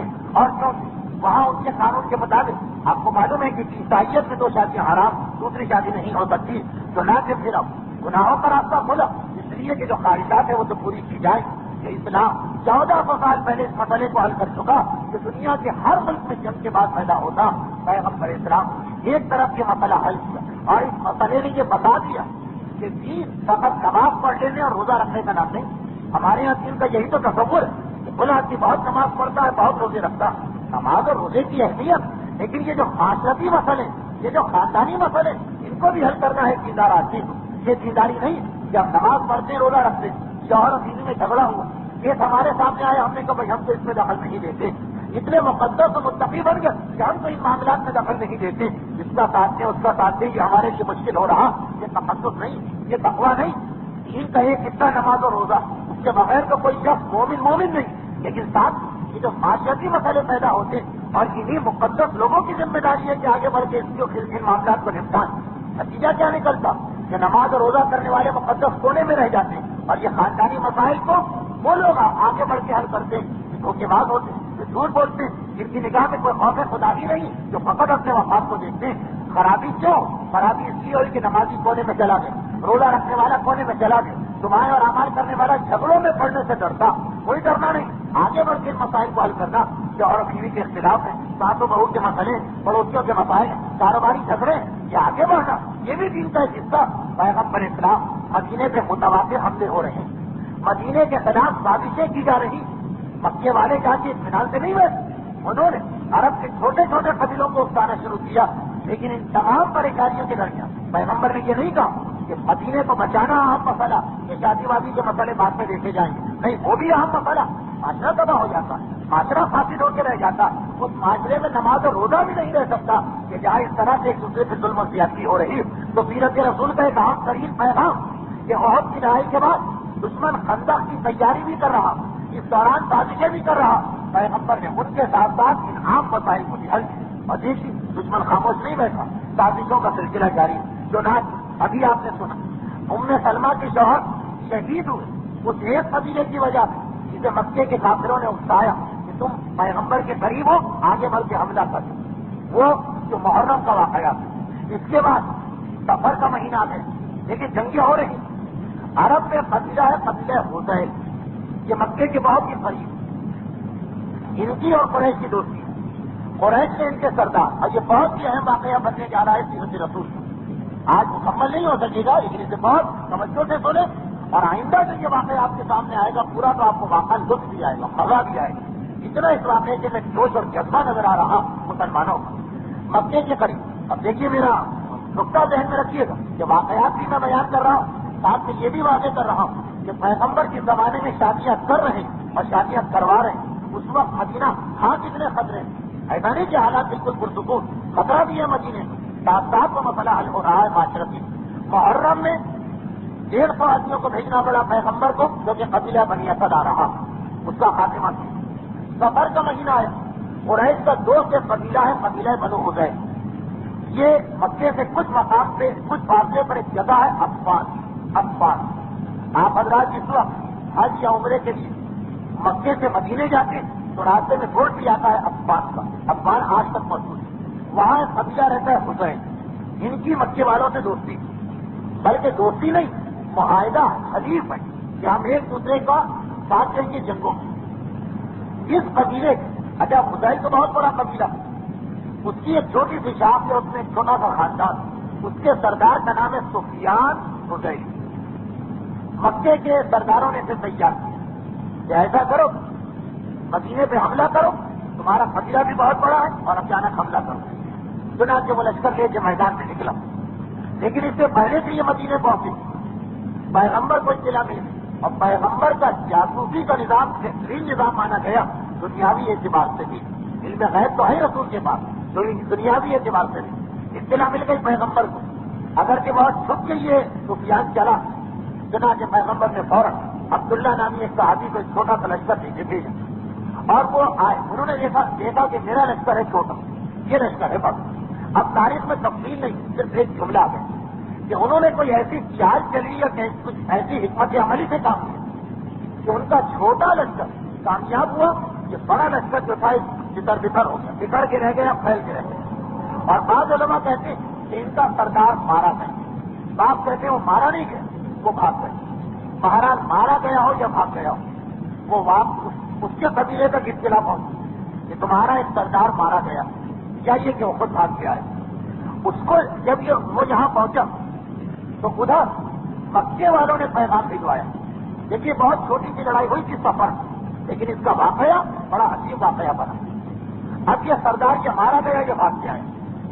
اب مکے والوں کا مقصد پورا ہوا، ان کا مقصد یہ تھا کہ اس بڑے قبیلے کو مدینے والوں سے لڑا دیں پیغمبر سے۔ چنانچہ بہانہ مل گیا، ان کی طرف سے کچھ لوگ آئے قبیلے میں، دوستوں ہیں، اور آ کے ان کو جوش دلانا شروع کی، چہرے تم لوگ کتنے بے غیرت ہو، کتنے ٹھنڈے ہو، تم میں کوئی مردانگی نہیں ہے، تم مرد نہیں ہو کہ تمہارا ایک لشکر مارا گیا، اتنا بڑا حملہ ہوا، تم انتقام نہیں لے رہے ہو۔ ادھر قبیلے نے کہا کہ ہم انتقام کے لیے تو تیار، لیکن مدینے والوں سے کیسے انتقام لیں؟ بہرحال وہ تو اتنے طاقتور ہے مدینے کی فوج کہ مکے والوں کو 2 دفعہ شکست دی، ہمارا قبیلہ بڑا صحیح مگر مکے سے زیادہ بڑا تو نہیں، ہم کیسے انتقام لیں؟ مکے والوں نے کہا ہم تمہیں ایک طریقہ سمجھاتے ہیں، سب سے انتقام نہیں لے سکتے ہو، جتنے بھی آدمی تمہارے ہاتھ آ جائیں ان سے انتقام، ایک طریقہ سمجھاتے ہیں، اور پھر ان کو ایک طریقہ سمجھائے۔ وہ طریقہ کیا کہ پیغمبر کے پاس جاؤ اور ان سے کچھ آدمی مانگو کہ ہمارے قبیلے میں تبلیغ کی ضرورت ہے، آپ کچھ آدمی بھیجیں، جتنے زیادہ مسلمان لا سکتے ہو جاؤ اور یہاں لا کے سب کو مانگو، تمہارا انتقام پورا ہوگا۔ یہ قبیلہ بنو حذیل، دیکھیے پہلے ان کو بغیر کسی وجہ کے مسلمانوں سے لڑایا، اور جب یہ شکست آ گئے تو اب ان میں انتقام کا جذبہ پیدا کیا، یہ مکے والوں کی سازش چل رہی ہے۔ اور پھر ساتھ ایک اور لالچ لے کے آئے، وہ یہ کہ مکے میں ایک عورت کی سلافہ، اب جو آپ واقعات سن رہے ہیں سیرت رسول، اچھی عورتیں بھی آ رہی ہیں، بری عورتیں بھی آ رہی ہیں، جس طرح مردوں کے بھی 2 کردار آ رہے ہیں۔ سلافہ مکے کی ایک عورت، اور یہ عورت جو ہے مہاراج یہ خوکار ٹائم بن چکی تھی، اس لیے کہ اس کے 2 جوان بیٹے عہد میں مارے گئے، ایک ماں اور اس کے 2 جوان بیٹے مارے گئے، عہد میں اس کے 2 جوان بیٹے مارے گئے، اور جس نے اس کے دونوں بیٹوں کو مارا، اتفاق سے وہ ایک ہی آدمی ہے، عاصف، بڑا بلند مقام ہے ان کا تاریخ اسلام ہے۔ عاصف اسی کے دربار سے اس کا پہلا بیٹا بھی مارا، اس کا دوسرا بیٹا بھی مارا۔ تو اس ماں قسم کھائیے بچے کو کہ میں اس وقت تک چین سے نہیں بیٹھوں جب تک کہ اپنے بیٹے کے قاتل عاصف سر شراب ڈال کر شراب نہ پی، اس کے سر کو جناب عاصف کے سر گلاس کے طور پہ استعمال کرتا، اس میں شراب ڈالوں گی میں اور شراب پیوں۔ ایک عورت بھی چاہے وہ غم اور غصے کی کتنی ہی کیفیت میں کیوں نہ ہو، ایسا عقیدہ ظاہر کرنا اور اس سے سختی سے اڑ جانا۔ اسی لیے میں نے کہا کہ بیٹوں کی موت کے بعد خونخوار ٹائم بچ چکی، اور پھر اب یہ خود تو بوڑھی عورت مدینے جا کے عاصم کو حملہ تو نہیں کر سکتی، چنانچہ اس نے ایک انعام رکھا کہ جو میرے بیٹے کے قاتل کو پکڑ کے لائے گا، زندہ لائے یا مردہ لائے، مجھے تو اس کا سر چاہیے جس میں شراب ڈال کے پینا، جو بھی میرے بیٹے کے قاتل کو پکڑ کے لائے میں اسے 100 اونٹ انعام میں دوں۔ 100 اونٹ اربوں کا سب سے بڑا انعام، اس سے بڑا اور کوئی انعام نہیں۔ یہ 100 اونٹ وہی جو اس وقت پاکستان میں چکر چل رہا کہ ڈرائیور سے اگر ایکسیڈنٹ ہو جائے تو اسے 1,72,000 اور پتہ نہیں کتنے روپے اور کتنے پیسے دینا، کہ وہی 100 اونٹ کی قیمت نصاب اسلام نے نیت رکھی کہ ایک آدمی کی جان کی قیمت 100 اونٹ۔ یہ سب سے بڑا انعام ہے اربوں، یعنی اس سے بڑا کسی کو انعام مل ہی نہیں سکتا۔ اس نے اتنے بڑے انعام کا اعلان کیا کہ جو میرے بیٹے کے قاتلوں کو پکڑ کے لائے۔ اب مکے کے لوگوں کو تو سب کو یہ اعلان پتا، مکے کے لوگ جب آئے قبیلہ بنو حذیل میں تاکہ ان کو مسلمانوں سے لڑا، تو ایک تو وہی بات کی کہ تمہارا سردار مارا گیا، اور دوسری بات یہ کی کہ دیکھو اگر تم وہاں جا رہے عاصم کو کسی طرح ضرور لے کے آ جانا، تمہیں 100 اونٹ انعام میں مل جائیں۔ یہ اتنا بڑا لالچ کہ اب یہ قبیلہ تیار ہو گیا دھوکے بازی پر، اور یہ قبیلہ مدینے پہنچنے کے بعد اب معاذ اللہ ثم معاذ اللہ ان کا پروگرام یہ ہے کہ پیغمبر کو کسی طرح سے دھوکہ دیا جائے، مسلمانوں کو دھوکہ دیا جائے۔ یہ آئے ہیں صرف اس لیے کہ مسلمانوں کو شہید کرنا ہے۔ ٹھیک ہے، پیغمبر سے کیا کہیں؟ آنے کے بعد ان کو یہ بھی معلوم ہے کہ 100 اونٹوں کا انعام عاصم کو کسی طرح ضرور دینا، چنانچہ یہ سیدھے آ کے انہیں کے گھر میں پہنچے۔ عاصم کے والد، ان کا نام ثابت، وہ زندہ ہے اور اپنے گھر کے مالک وہی ہیں۔ ان کے یہاں گئے، دروازہ کھٹکھٹایا کہ آپ مہمان، اربوں کے مہمان کی بڑی عزت، شوق سے آؤ، مہمان بن کے رہو۔ مہمان بن کے ان کے یہاں گئے، پورے مدینے میں ان کا گھر کا انتخاب کیوں؟ یہ خاص مسئلہ ہے۔ اگلے دن پیغمبر کے پاس گئے اور جانے کے بعد کہا اچھا یہاں ایک بات میں بھول گیا یا رہ گئی، اس کو بھی بتا دوں۔ قبیلہ بنو حذیل تیار ہو گیا کہ ہمیں انتخاب لینا، لیکن انہیں پتا کہ ابھی تو ہمارے لشکر کی لڑائی ہوئی ہے مسلمانوں سے، ہم میں سے کوئی آدمی مدینے گیا تو مسلمان ہماری بات میں نہیں آئے۔ انہوں نے اپنے قریب کے 2 قبیلوں کو تیار کیا جو بالکل اس مسئلے سے ہٹ کر، اغل اور سارا، یہ قبیلوں کا نام، کہ تم لوگ جاؤ اور کچھ مسلمانوں کو دھوکہ دے کے یہاں لاؤ، ہم ان سے انتقام لیں گے اور تمہیں پیسے دیں گے۔ چنانچہ اب 2 اجنبی قبیلوں کے لوگ جن سے مسلمانوں کو کبھی کوئی واسطہ ہی نہیں پڑا، وہ مدینے میں آئے، کسی کو کوئی اعتراض بھی نہیں ہوا، اور یہ اگلے دن پیغمبر کے پاس پہنچے نئے قبیلے کے لوگ، قبیلہ اغل اور قبیلہ سارا۔ اللہ کے رسول، اللہ کا شکر ہے اور اس کی تعریفیں ہے اور اس کی حمد ہے کہ اس نے ہمیں دین حق کی ہدایت کی، ہم مسلمان بن گئے، سچے راستے پہ آ گئے، ساری باتیں، اور اللہ کے رسول۔ اب ہمیں رہ رہے یہ خیال ہوتا کہ اب مسلمان تو بن گئے لیکن نہ قرآن پڑھنا آتا ہے نہ مسائل پتہ ہے۔ بہت ہمیں اس کا افسوس ہو رہا ہے۔ آپ ہماری تعلیم و تربیت کے لیے کچھ صحابیوں کو بھیجیں جو ہمیں قرآن پڑھائیں اور چیز سکھائیں، قرآن پڑھائیں وَيَفْقَهُونَ اور ہمیں علم فقہ سکھائیں، کیونکہ ان کو پتا کہ پیغمبر یہ 2 چیزیں بہت پسند ہیں، کوئی قرآن سیکھنا چاہے اور کوئی علم فقہ، یہ 2 علم اسلام میں سب سے اہم ہے۔ البتہ قرآن میں یہ ذہن میں رکھیے گا، انہوں نے بھی کہا سنت قرآن عربی ہے، یہ نہیں ہے کہ آپ خالی ترجمہ پڑھ کے سمجھیں کہ ہمیں قرآن مل گیا، اصل قرآن وہی عربی قرآن ہے، اور اسی کی خواہش ہے کہ ہم قرآن پڑھنا سیکھنا چاہتے ہیں، وہی اب پہنچنا اور اس سے فقہ سیکھنا چاہتے ہیں۔ معلوم ہے ان کو کہ ہم پیغمبر کے پاس آ کے کوئی دوسری بات کریں، پیغمبر پتا نہیں ہماری بات مانے یا نہ مانے، لیکن اگر یہ کہہ دیا کہ ہمیں قرآن اور علم فقہ سیکھنا، پیغمبر ہر صورت میں ہماری بات مانے گے۔ اتنا ان کو بھی پیغمبر کے بارے میں معلوم، اتنے افسوس کی بات کہ کافر اور دھوکہ دینے والے کافر وہ بھی پیغمبر کا مزاج جانتے ہیں کہ قرأت قرآن اور فقہ سے بہتر کوئی اس پیغمبر کی نگاہ میں نہیں. اور یہاں مومن اتنا غافل بیٹھا، نہ اسے یہ ہوش ہے کہ ان میں فقہ کی اہمیت کیا، نہ اسے یہ پتا ہے کہ قرآن عربی میں پڑھنے کی اہمیت کیا، بلکہ اب تو الٹا نعرہ پر نعرہ بہ رہا اور ایک مرتبہ پہیے کو الٹا گھمایا جا رہا ہے کہ عربی قرآن چھوڑو، جو کچھ ہے وہ ترجمہ ہی ترجمہ. کہاں وہ کافر جو مزاج رسول کو پہچانے، کہاں یہ آج کا مومن جو اتنا زیادہ بے خبر ہو گیا دین سے بھی اور پیغمبر کے مزاج سے بھی. سیرت رسول کا مقصد یہی کہ آپ کو پیغمبر کا مزاج پتا چلے، کیا چیز پیغمبر کو پسند آتی اور کیا چیز پیغمبر کو ناراض کرتی. اور اسی میں یہیں پہ اپنی تقریر روک رہا ہوں. اب یہ لوگ کس طرح دھوکہ دے کے مسلمانوں کو لے گئے، کس طرح سے ان کو شہید کیا اور کس طرح سے عجیب واقعہ پیش آیا کہ آج تک اس مسلمان کا نام ہے ولی الارض، جسے زمین نے بگڑ لیا، عظیم صحابی. یہ سارا واقعہ بڑا اہم ہے سننا کہ کس طرح سے کفار مکہ میدان کی شکست کے بعد دھوکہ، قرآن اور سازشوں کے ذریعے مسلمانوں کو نقصان پہنچایا. لیکن جس جملے سے میری بات ختم ہو رہی اسی مناسبت سے میں 5 منٹ آپ کے مزید دینا چاہتا ہوں. پیغمبر کے نظام میں بہترین علم اور بہترین تمنا جو مومن کرے قرآن سیکھنا ہے اور علم فقہ سیکھنا. اور یہی وجہ کہ اسی خواہش رسول کے احترام آج اگر 82 تقریر سیرت رسول تو حتی الامکان ہر تقریر کے اندر کچھ نہ کچھ مسائل ضرور آئے. آج کی تقریر خلاف سے توقع زیادہ طویل ہو گئی، تقریباً 65 منٹ کے قریب، تو مسائل کا وقت نہ ہونے کے برابر ہے، لیکن بیان مجھے ضرور کرنا تاکہ ایک مرتبہ یہ سلسلہ جو ہے وہ ٹوٹنے نہ پائے. کچھ مسائل میں خود بیان کرنا چاہ رہا تھا. خصوصاً مجھ سے ایک سوال یہ پوچھا گیا کہ اگر گھروں میں زمین اور فرش نصیب ہو جائے تو کیسے پاک کر سکتے ہیں. لیکن اس سے پہلے کچھ تحریری مسئلے میرے پاس ہیں، ان کا جواب میں دے دوں. ایک مسئلہ تو مجھ سے 2 دن سے پوچھا 3-4 آدمیوں کہ اقتصاد اور دیت کی ہماری فقہ میں کیا، اور جو آج اور کل بیان آ گئے کہ ڈرائیور پریشان نہ ہو، دیت عاقلہ کو دینا، تو یہ عاقلہ جسے کہتے ہیں. یہ 3-4 مسئلے آ گئے پوچھے گئے.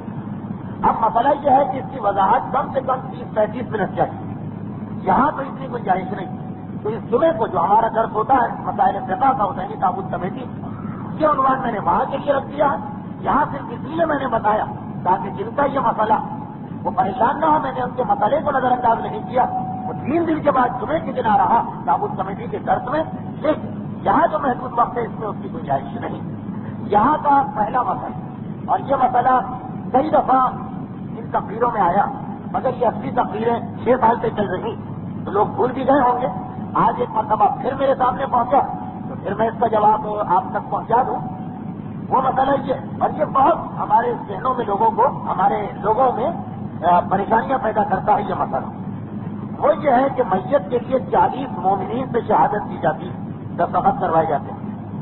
مسئلہ یہ ہے کہ جو آدمی دستخط کروا رہا ہمیں پتا ہے کہ یہ کھلم کھلا گناہ کرتا اور ہم اسے جانتے ہیں کہ یہ گناہ گار، تو کیا ہم شہادت دے سکتے ہیں؟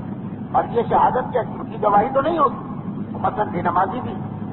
اچھا، اور یہی مسئلہ، یہ تو شہادت نامے کی بات ہے، کہ یہی اعتراض لوگوں کو ہوتا ہے نماز جنازہ پڑھنے میں. کیونکہ جب بھی آپ کسی مومن کی نماز جنازہ پڑھیں آخری دعا کیا، اللہم ان ھذا عبدک وابن عبدک وابن امتک نظر دیتا وانتا خیر و منظور پہ اللہم انا لا نعلم منہ الا خیرا.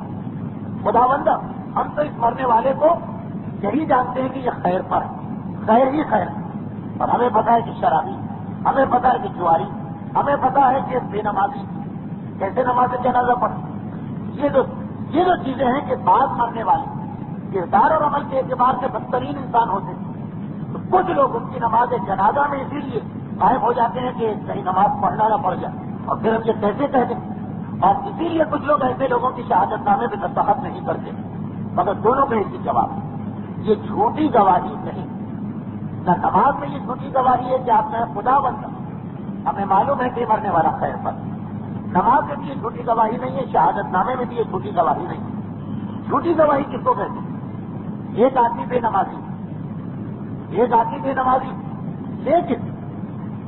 لیکن اس نے مثلا اپنا مکان آپ کو کرائے پہ دیا. اب اگر ہم اس کے بارے میں کورٹ میں جا کے گواہی دیں کہ یہ مکان اس کا، یہ جھوٹی گواہی نہیں ہوئی. کوئی یہ نہیں کہہ سکتا جو تو بے نمازی آپ نے اس کے حق میں کیسے گواہی دیں. جھوٹی گواہی دیتے، جھوٹی گواہی کہتے ہیں کہ جو آپ چیز بتائیں وہ جھوٹ بے نمازی ہے لیکن مکان اس کا ہے، گواہی دیکھیں تو سچی گواہی، تو ہم شہادت نامے میں کیا گواہی دیتے ہیں؟ اب قطعاً یہ گواہی نہیں دیتے، وہ عربی میں ہے اس لیے سن لی، شہادت نامے میں یہ گواہی نہیں دیتے کہ نمازی ہے، روزے دار ہے، پرہیزگار ہے، متقی ہے، مقدس ہے، کوئی گواہی نہیں، یہ گواہی دیتے ہیں کہ یہ محب اہل بیت ہے۔ نماز جنازہ میں جو ہم کہتے ہیں خدا بندہ، ہم اس کو جانتے ہیں کہ یہ خیر پر ہے، تو خیر سے ہم کیا، ہماری کیا مراد؟ یہ ہم سے بھی نہیں، کسی نے معصوم سے پوچھا، یہ سلیمان سے پوچھا گیا، مولا نے کہا خیر ہوا حب ہوا حب ہونا، خیر سے مطلب ہے ہماری محبت۔ اگر تمہیں پتا ہے کہ مرنے والا محب اہل بیت، تو یہ گواہی تم دے رہے ہو، نماز روزے حج زکات کی گواہی تم نہیں دے رہے، تو اگر مرنے والا محب اہل بیت نہیں ہے، دشمن اہل بیت ہے، اس کی نماز جنازہ میں نہ جائیے، اس کی شہادت نامے میں جو سمجھنا چاہیے۔ لیکن اگر وہ محب اہل بیت، تو آپ سے بس اتنی ہی گواہی مانگی جا رہی کہ اس کے ایمان کی گواہی، یعنی اللہ کو مانتا ہے، رسول کو مانتا ہے، معصومین کو مانتا ہے، قیامت کو مانتا ہے۔ ہاں اگر کوئی ایسا ہے کہ محب اہل بیت ہے لیکن اللہ کو نہیں مانتا، پھر آپ یقیناً گواہی نہیں دے سکتے۔ محب اہل بیت تو میں نے اس لیے کہا کہ محب اہل بیت تو خدا رسول کو مانتا نہیں، ویسے اصل میں یہ چار چیزوں کی گواہی کہ مرنے والا خدا کو مانتا ہے، رسول کو مانتا ہے، اہل بیت کو مانتا ہے، قیامت کو مانتا ہے۔ بس شرابی ہو، جواری ہو، زانی ہو، قاتل ہو، چور ہو، ڈاکو، کچھ بھی ہو، اس کی گواہی ہم سے مانگی بھی نہیں جا رہی، ہم دے بھی نہیں سکتے۔ تو اگر آپ کے پاس کوئی آپ کی شہادت نامہ لاتا یا کسی مومن کا انتقال ہوتا، اتنا پتہ ہے کہ محب اہل بیت کے پاس دستخط بھی کر دے، نماز جنازہ میں بھی شریک ہو جائے، یہی اصل مقصد ہے۔ اور ایک مسئلے نے ہی کافی ٹائم لے لیا، مختصراً ایک مسئلہ ہو گیا، اب 5 مسئلے اس پرچے پر ہیں، یہ تو پھر میں آئندہ ہی اس کو چھیڑوں گا، اور اس کے علاوہ اس پرچے پر بھی 2 مسئلے ہیں، اور دونوں مسئلے ذرا تفصیلی جواب چاہتے ہیں، خیر میں مختصر بتا دوں۔ ایک مسئلہ آج، ایک مسئلہ آئندہ۔ ان کا مسئلہ خمس کا، جو ابھی پرچہ میں نے دیکھا، خمس کا مسئلہ ان کا یہ ہے کہ اگر کسی نے ہم کو تحفہ دیا تو آقا وہی فرماتے ہیں کہ تحفہ اگر 1 سال بغیر استعمال کے رہا تو اس کا خمس دینا واجب۔ اگر بغیر استعمال کے آپ کے پاس تحفہ رہا 1 سال تک تو خمس واجب۔ وہ امام خمینی کا نظریہ تھا کہ اگر تحفہ آپ کو ملے اس سے کوئی خمس نہیں، چاہے آپ استعمال کریں یا نہ کریں۔ آقا کوئی فرماتے ہیں کہ تحفہ استعمال میں آ گئے آپ کے تو خیر کوئی بات نہیں، استعمال میں نہیں آئے 1 سال پڑا رہا، چاہے وہ ڈائری ہو، چاہے وہ کوئی پین ہو، چاہے وہ کوئی سلا ہوا یا بغیر سلا ہوا لباس ہو، اور کوئی بھی چیز تحفے کی صورت میں استعمال کے بغیر 1 سال پڑا رہا، 1 سال ہو گیا خمس نہیں۔ ان کا مسئلہ یہ ہے کہ تحفہ ہمارے پاس کئی سال پڑا رہا، 3 سال 4 سال 5 سال 2 سال، اب کا خمس نہیں دیا، اب خمس دینا، تو کون سی قیمت ملی؟ قیمتیں تو چیزوں کی کم زیادہ ہوتی، 3 سال پہلے تحفہ ملا تھا وہ چیز 50 کی تھی، آج 150 کی، تو اگر ہم اس کا خمس نکال دیتے اپنے ٹائم پر تو اس وقت قیمت کم، ہم نے نہیں نکالا، یا مسئلہ پتا نہیں یا خمس ہی نہیں دیتی، 3 سال کے بعد خمس دینے جا رہے ہیں، کس قیمت کا خمس نکالیں، پرانی قیمت پر یا موجودہ قیمت پر؟ بہرحال اگر وہ تحفہ اب تک آپ کے پاس ہے تو اس کی موجودہ قیمت پہ آپ کو خمس دینا پڑے گا۔ اچھا، عام طور پہ موجودہ قیمت پرانی سے زیادہ ہی ہوتی ہے، لیکن کبھی کم بھی ہو سکتی، کچھ چیزیں ایسی ہیں کہ وہ فیشن سے نکل گئی، استعمال ختم ہو گیا، اب اس کی قیمت جو ہے وہ بہت زیادہ گر گئی۔ ہاں، خصوصاً یہاں جو چیزوں میں نئے نئے ماڈل آتے رہتے، گاڑیاں ہیں، کیسٹ ریکارڈر ہیں، ریڈیو ہے، ٹی وی ہے، تو پرانا خریدا ہوا ہے جدید ہے بس اور سستا ہو گیا، نیا ماڈل آیا سستا کر کے بیچا، تو بہرحال یہ نہیں دیکھنا ہے کہ قیمت کا مولیہ زیادہ ہو، اگر وہ چیز اب تک آپ کے پاس ہے جس کا خمس آپ کو پہلے دینا تھا آپ نے نہیں دیا، لیکن چیز اب تک موجود ہے جو اس کی موجودہ قیمت، یعنی یہ چیز اگر ابھی بازار میں لے جا کے بیچی جتنے چیزیں بکے گی اس کا خمس آپ کو دینا، یہ ہوا ایک مسئلہ۔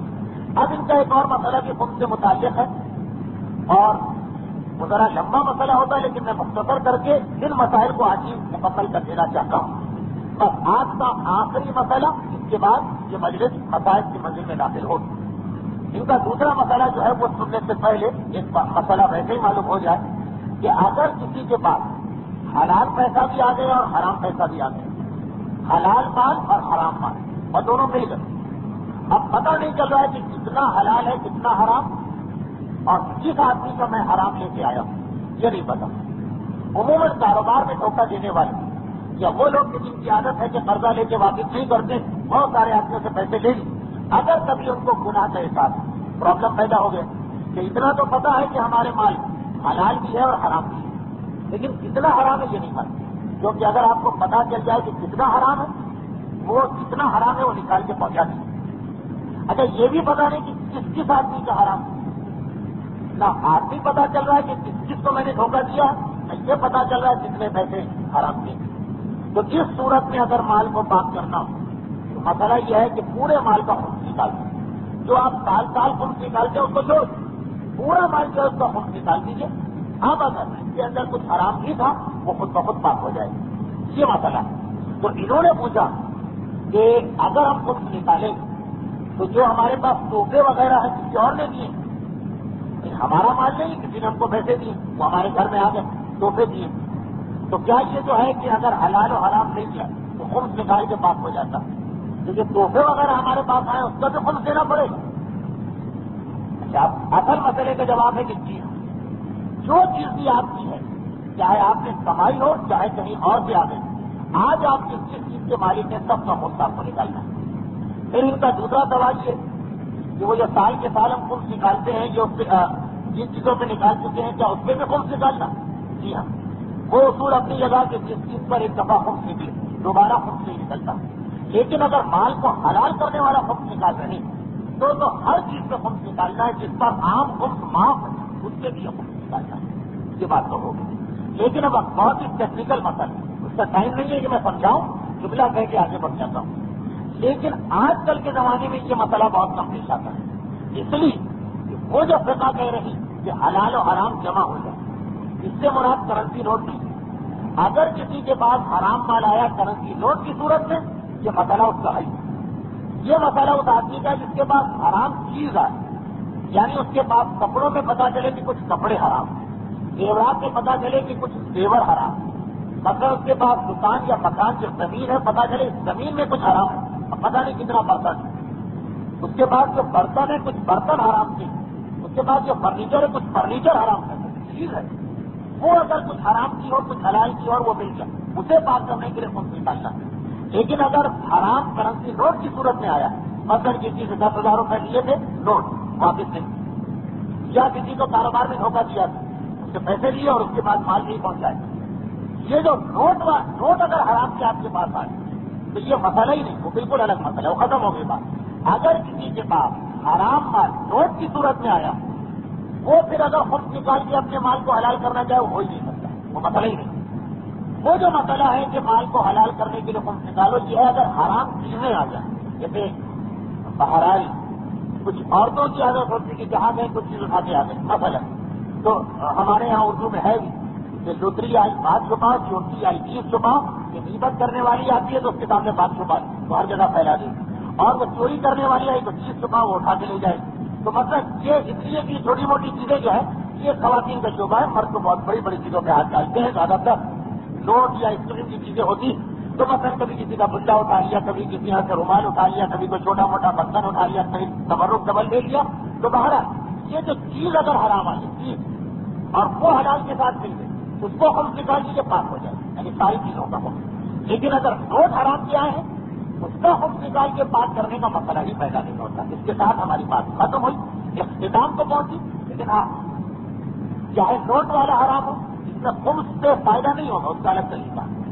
اور چاہے وہ چیزوں والا حرام تو حرام کے یاد رکھیں کہ حرام اسلام ہے بدترین گناہ، حرام کو لے، اور یہ ایک ایسا گناہ جس کا ڈبل نقصان، قیامت میں اس کی سزا بھی ہے اور دنیا میں اس کے اثر بھی، یعنی انسان اور انسان کی اولاد تک تباہ ہو کے رہ جاتی ہے اگر حرام آپ کے گھر میں آ رہا، کھانے پینے میں شامل ہو یا گھر کے پیسوں میں حرام شامل ہو، تو شہر کا استعمال جتنا بچتا ہے اتنا ہی حرام مال کا استعمال بچتا ہے، اور حرام سے بچنا کتنا ضروری۔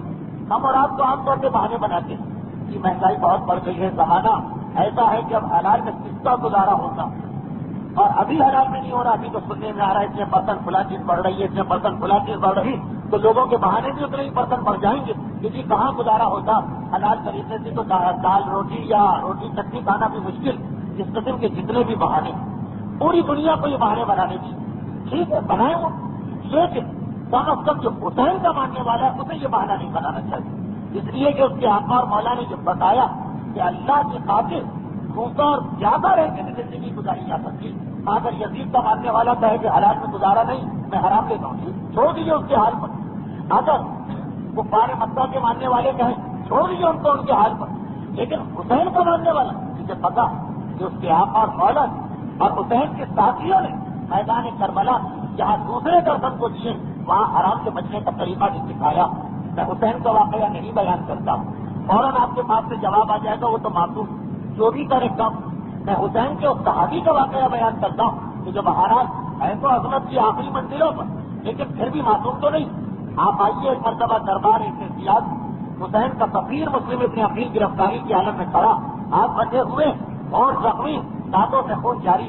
بس ایک مرتبہ سوال ہوا کہ ہے کوئی آخری خواہش و وصیت؟ 2 وصیتیں تھی، 2 ہی وصیتیں، ایک یہی، اصل میں 3 تھی مگر تیسری کے بارے میں تو پہلے ہی کہہ دیا گیا اسے پورا نہ کیا جائے گا. پہلی وصیت کیا؟ پہلی وصیت یہی کیا کہ میرے اوپر قرضہ زیادہ اور یہ میرا مال، اس کو بیچ کر میرے قرضے کو ادا کیا جائے. ذرا دیکھیے مال حلال و حرام کی اہمیت کہ اتنے زیاد کے دربار میں کھڑے اور اس طرف جلاد کو حکم ملنے والا ہے کہ آگے بڑھ کے اس کو شہید کرو. اس وقت کے ساتھ اپنے گھر والوں کا نہیں، اس وقت کے ساتھ اپنی یتیم بچی کا نہیں، اس وقت کے ساتھ اپنے گھر والوں کے بے سہارا ہونے کا نہیں. احساس یہ ہے کہ میری گردن پہ قرضہ نہ رہنے پائے. اور دوسری خواہش و تمنا کیا؟ دوسری خواہش و تمنا یہی تو تھی کہ میں بہت پیاسا ہوں، کہیں سے پانی مل جائے. پانی تو لایا گیا، یہ خواہش تو پوری کی گئی، لیکن جیسے ہی پانی مسلم کے ہونٹوں کے قریب پہنچا ہونٹوں سے نکلنے والے خون نے سفید اس پانی کو رنگین کر دیا. ادھر پانی سرخ ہوا، مسلم پیاسے ہیں اور کل سے پیاسے ہیں. پیاس بہت بڑھ چکی ہے، اتنی بڑھ چکی ہے کہ مسلم کو پانی مانگنا پڑا. اہل بیت کا کوئی فرق سوال کرے اس کا مطلب ہی ہے کہ پیاس کتنی زیادہ ہے. مگر جیسے ہی پانی رنگین ہوا، خون پانی میں گیا، یہ پانی شرم پینے کے قابل نہ رہا، یہ پانی حرام میں پہنچ گیا. اس کا پینا حرام ہے.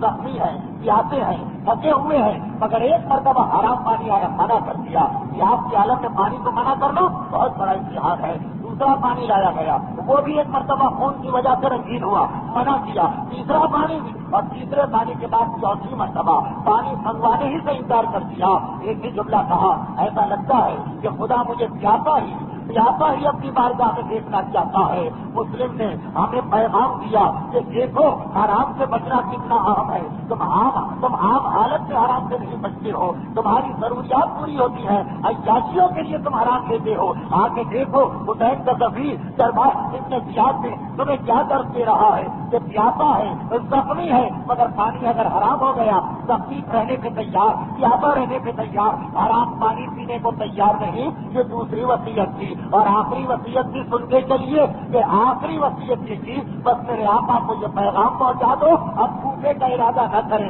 اب بھوکے کا قصد نہ کریں. فوراً جواب ملا، اے مسلم یہ تو ہو ہی نہیں سکتا، حسین کا تو انتظار ہو رہا ہے، اتنے زیاد کا لشکر تیار بیٹھا ہے. مسلم حسین تک پیغام تو نہ پہنچا سکے لیکن بس آخری جملے ایک مرتبہ دارالعمارہ کی چھت سے پہنچے، جلاد کی تلوار آگے بڑھی. مسلم اپنا پیغام تو نہ پہنچا سکے، سلام ضرور پہنچا رہے ہیں. بس ایک مرتبہ راہ کوفہ کا رخ کیا اور بآواز بلند کہا، السلام علیک یا ابا عبداللہ، السلام علیک یا ابن رسول اللہ، مولا میرا سلام قبول کیجیے. مسلم کا یہ سلام بہت دور سے ہے، دوری کا سلام ہے، غیبت کا سلام ہے. بس آخری سلام اور سن لیجیے کہ جب حسین کا کٹا ہوا سر اسی کوفے میں لایا جا رہا ہے، سرے کوفہ پہ قافلہ پہنچا، ایک مرتبہ زینب کے کان میں آواز آئی کہ کوئی میرے بھیا کو سلام کر رہا ہے، السلام علیک یا ابن رسول اللہ. زینب گھبرا گئی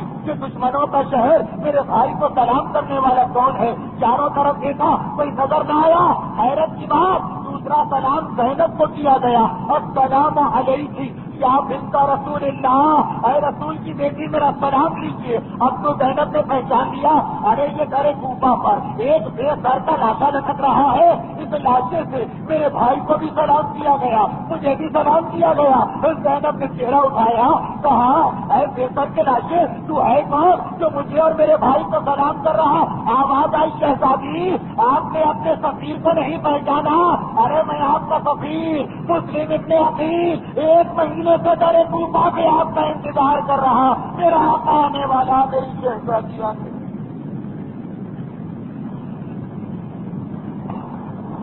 الا ولعنۃ اللہ علی اعدائهم اجمعین.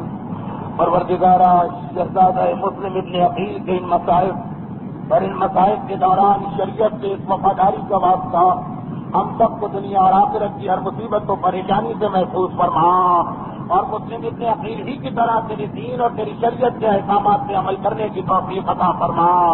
پروردگارا, سیرت رسول کے ذکر کا واسطہ ہمیں دنیا اور آخرت میں رسول اور رسول کی معصوم اولاد کی شفاعت کا حقدار بنا. پروردگارا, اس ذکر کو سننے کے بعد ہمیں اس پر عمل کرنے کی توفیق بھی عطا فرما. پروردگارا, پیغمبر اسلام کے لائے ہوئے دین کی خاطر قربانیاں دینے والوں کی شہادتوں کا واسطہ ہمارے جملہ مرحومین, خصوصاً جن جن مرحوم کے اظہار ثواب کی آج مجلس اعلیٰ دین میں جوار معصومین سے ملک فرما, اور ان مظالم کے انتقام کے لیے امام زمانہ کے ظہور میں تعجیل فرما. اگرچہ تقریر خاصی لمبی ہو گئی, لیکن پھر بھی مرحومین کا ایک حق ہم پر, آپ پر, سب پر ہے. 4 مرتبہ یہ آپ کو زحمت ہوگی, لیکن آپ کا بھی بڑھے گا اور مرحومین کو بھی یہ تحفہ آپ کی جانب سے ملے گا.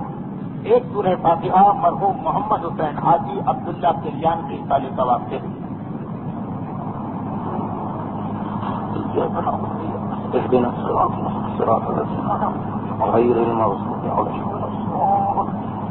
ایک سورہ فاتحہ مرحوم حسن علی غلام حسین کھانڈ والا کے سال ثواب سے.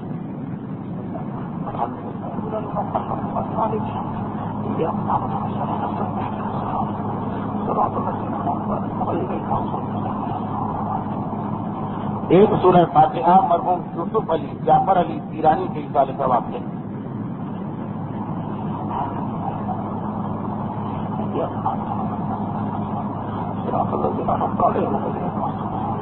آخر میں سورہ فاتحہ جملہ مرحوم مومنین و مومنات, خصوصاً مرحوم غلام رسول ولد بھولا کے سال ثواب سے.